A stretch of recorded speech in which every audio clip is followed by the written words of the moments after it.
आज कामाक्षानगर सांबादिक संघ तरफ समस्त कर्मकर्ता मैंने आसी उपजिलापाल आम दाबीपत्र देलु जो बलांगीर में सांबादिक कार्यरत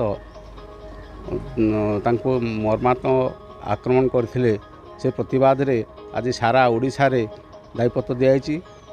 छत्तीसगढ़ में सांबादिक मानक मारिक जो भाया लंडा कर बजार में बुलेले आम सरकार को दाबी करूँ से भाया ओडिशा प्रशासन ओडिशा सरकार से भाया किसी उचित पदक्षेप नियंतु दृष्टांतमूलक पदक्षेप नियंतु जहाँकि सांबादिक को भविष्य में कहीं आक्रमण करने साहस करेंगे ना।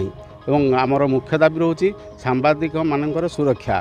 तेणु सरकार को ये निवेदन करुचु जे ये तुरंत आणंतु आसेम्बली रे पास करंतु आमर सुरक्षा आईन सांबादिक को दि जाऊ से माने बाहर को गले जमी कम करके सुरक्षित भाव घर को फेरबे।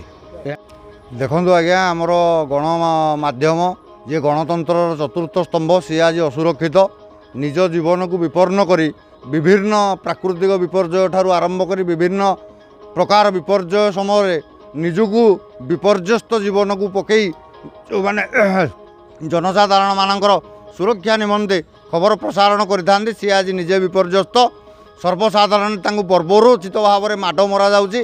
तेणु आज आम उपजिलापाल जरिया मुख्यमंत्री उद्देश्य दाबीपत्र जनइलु जे ये घटना को निंदा कलु। आमर मुख्य दाबी सांबादिकों सुरक्षा जो सांबादिक सुरक्षा आईन ताकू तुरंत राज्य में लागू करा जाऊ एवं जो मैंने ये बर्बरोचित कार्य कर दृष्टांतमूलक दंड प्रदान करा जाऊ। यह आमर प्रमुख दाबी थिला कामाक्षानगर सांबादिक संघ तरफ।